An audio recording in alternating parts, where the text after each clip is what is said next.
بسم اللہ الرحمن الرحیم۔ حیات المسلمین کے سبق نمبر 6، دعا کا مانگنا یعنی دعا مانگنے کا طریقہ، یعنی جس چیز کی ضرورت ہو، خواہ وہ دنیا کا کام ہو یا دین کا، اور خواہ اس میں اپنی بھی کوشش کرنا پڑے اور خواہ اپنی کوشش اور قابو سے باہر ہو، سب خدا تعالیٰ سے مانگا کرے، لیکن اتنا خیال ضروری ہے کہ وہ گناہ کی بات نہ ہو۔ اس میں سب باتیں آ گئی، جیسے کوئی کھیتی یا سوداگری کرتا ہے تو محنت اور سامان بھی کرنا چاہیے، مگر خدا تعالیٰ سے دعا بھی مانگنا چاہیے اسے کہ اے اللہ تبارک و تعالیٰ اس میں برکت فرما اور نقصان سے بچا۔ یا کوئی دشمن ستائے، خواہ دنیا کا دشمن خواہ دین کا دشمن، تو اس سے بچنے کی تدبیر بھی کرنا چاہیے، خواہ وہ تدبیر اپنے قابو کی ہو، خواہ حاکم سے مدد لینا پڑے، مگر اس تدبیر کے ساتھ خدا تعالیٰ سے دعا مانگنا چاہیے کہ اے اللہ اس دشمن کو زیر کر دے، نیچا کر دے، ختم کر دے۔ مثلاً کوئی بیمار ہو تو دارو بھی کرنا چاہیے، مگر خدا تعالیٰ سے دعا بھی مانگنا چاہیے کہ اے اللہ اس بیماری کو کھو دے، اس بیماری کو دور کر دے۔ یا اپنے پاس کچھ مال ہے تو اس کی حفاظت کا سامان بھی کرنا چاہیے، جیسے مضبوط مکان میں مضبوط تالے قفل لگا کر رکھنا، یا گھر والوں کے یا نوکروں کے ذریعے سے اس کا پہرا دینا، دیکھ بھال رکھنا، مگر اس کے ساتھ خدا تعالیٰ سے دعا بھی مانگنا چاہیے کہ اللہ اس کو چوروں سے محفوظ رکھ۔ یا مثلاً کوئی مقدمہ کر رکھا ہے یا اس پر کسی نے کر رکھا ہے تو اس کی پیروی بھی کرنا چاہیے، وکیل اور گواہوں کا انتظام بھی کرنا چاہیے، مگر اس کے ساتھ خدا تعالیٰ سے دعا بھی کرنا چاہیے کہ اللہ اس مقدمے میں مجھ کو فتح دے، کامیابی دے، اور ظالم کے شر سے مجھ کو بچا۔ یا قرآن اور علم دین حاصل کر رہا ہے تو اس میں جی لگا کر پابندی سے محنت بھی کرنا چاہیے، مگر اس کے ساتھ دعا بھی کرنا چاہیے کہ اللہ اس کو آسان کر دے اور میرے ذہن میں اس کو جما دے۔ یا نماز و روزہ وغیرہ شروع کیا ہے یا بزرگوں کے بتلانے سے اور عبادتوں میں لگ گیا ہو تو سستی اور نفس کے حیلہ بہانہ کا مقابلہ کر کے ہمت کے ساتھ اس کو نبھانا چاہیے، مگر دعا بھی کرتا رہے اے اللہ میری مدد کر اور مجھ کو اس کی ہمیشہ توفیق دے اور اس کو قبول فرما۔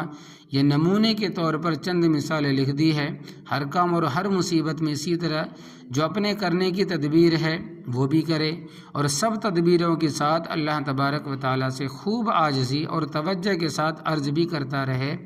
اور جس کام میں تدبیر کا کچھ دخل نہیں اس میں تو تمام کوشش دعا ہی میں خرچ کرنا ضرور ہے،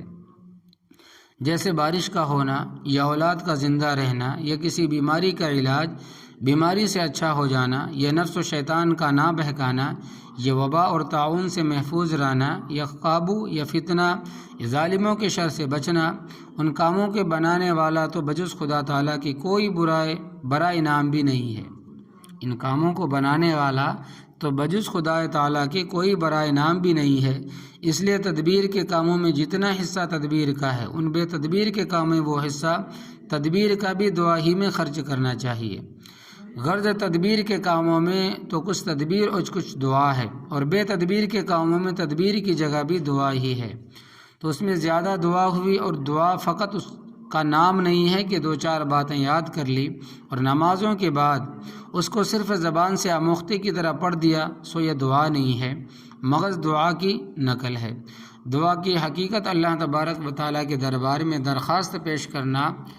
سو جس طرح حاکم کے یہاں درخواست دیتے ہیں کہ کم سے کم دعا اس طرح تو کرنا چاہیے کہ درخواست دینے کے وقت آنکھیں بھی اسی طرف لگی ہوئی ہوتی ہے، دل بھی ہماتن ادھر ہی ہوتا ہے، صورت بھی عاجزوں کی سی بناتے ہیں،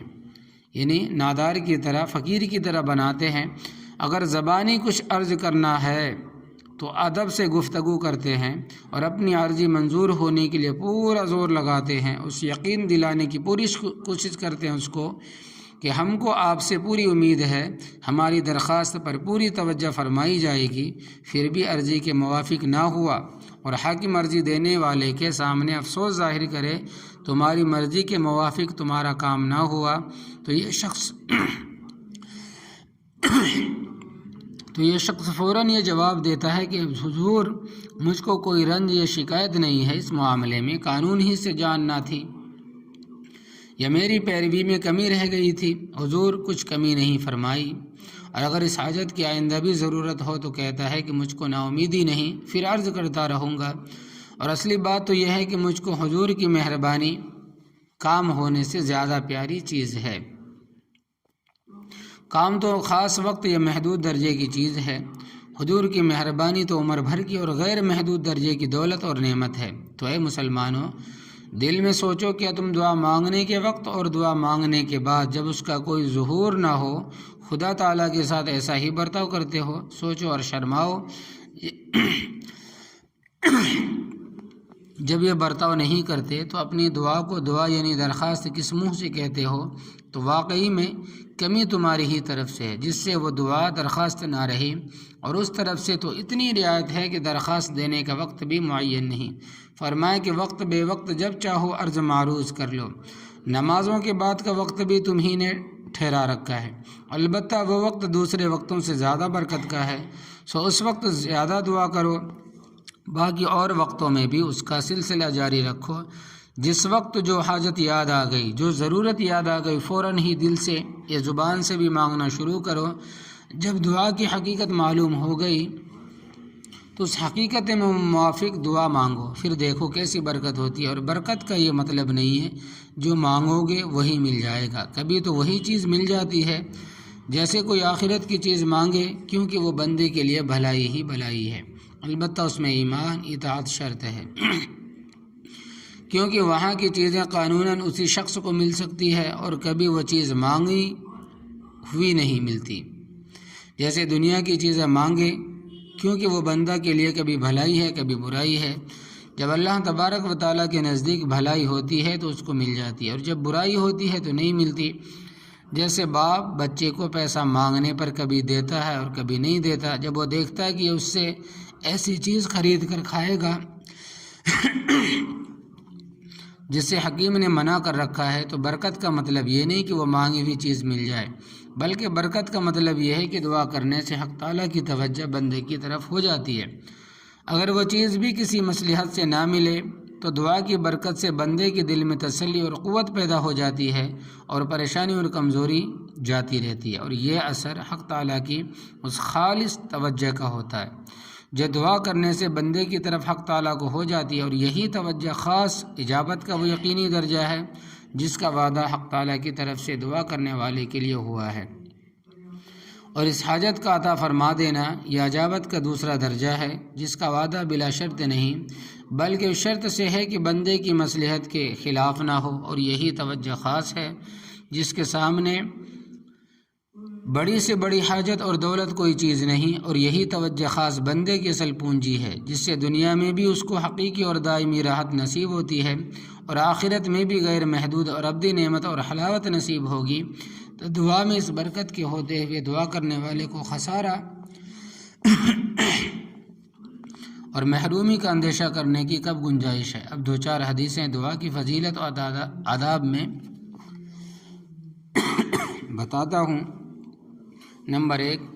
حضرت ابو ہریرہ رضی اللہ تعالیٰ عنہ سے روایت ہے کہ رسول اللہ صلی اللہ علیہ وسلم نے فرمایا، بندے کی دعا قبول ہوتی ہے تاوقتے کی کسی گناہ یا رشتہ داروں کے ساتھ بدسلوکی کی دعا نہ کرے جب تک کہ جلدی نہ مچائے۔ عرض کیا گیا کہ یا رسول اللہ صلی اللہ علیہ وسلم، جلدی مچانے کا کیا مطلب؟ آپ نے فرمایا کہ جلدی مچانا یہ ہے، یوں کہنے لگے کہ میں نے بار بار دعا کی مگر قبول ہوتی ہی نہیں دیکھا، بار بار میں نے اللہ تبارک و تعالیٰ سے دعا کی مگر قبول ہوتی ہوئی نہیں دیکھتا، سو دعا کرنا چھوڑ دے۔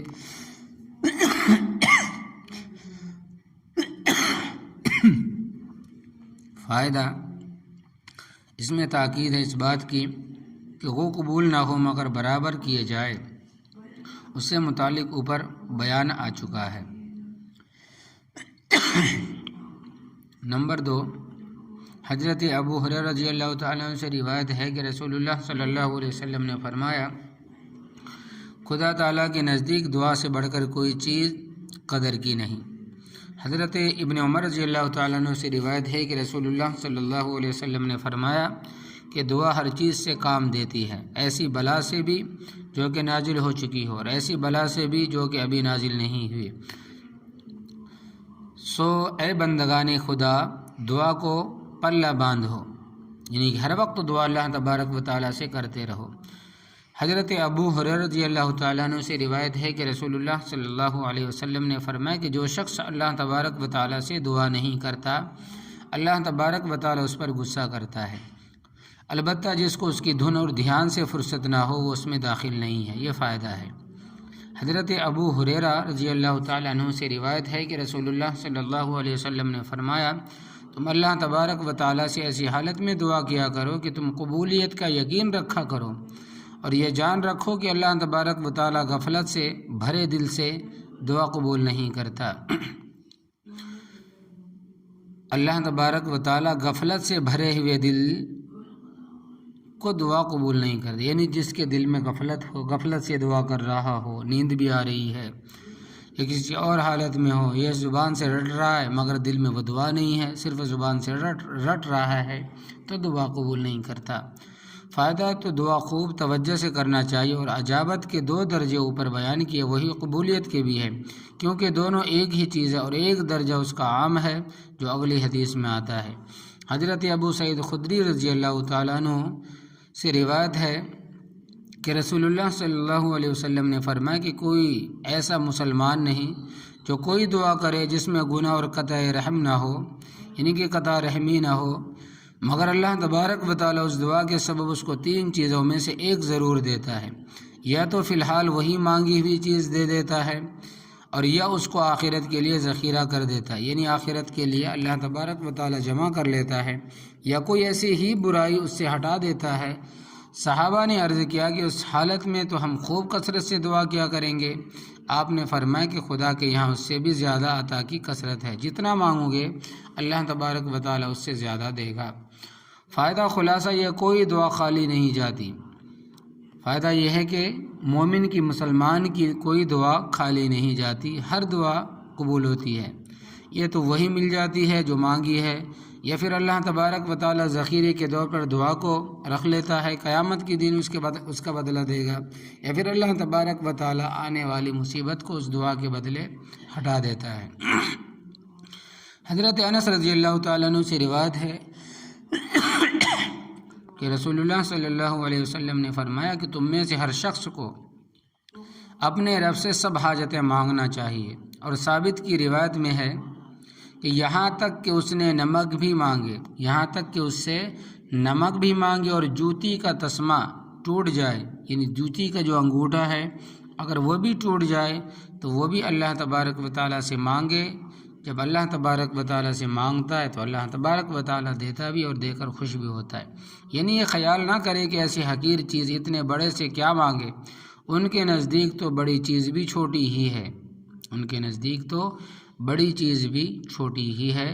تو اللہ تبارک و تعالیٰ ہمیں عمل کرنے کی توفیق عطا فرمائے، اور توجہ کے ساتھ، دل کی آمادگی کے ساتھ دعا مانگنے کی توفیق عطا فرمائے۔ آمین یا رب العالمین۔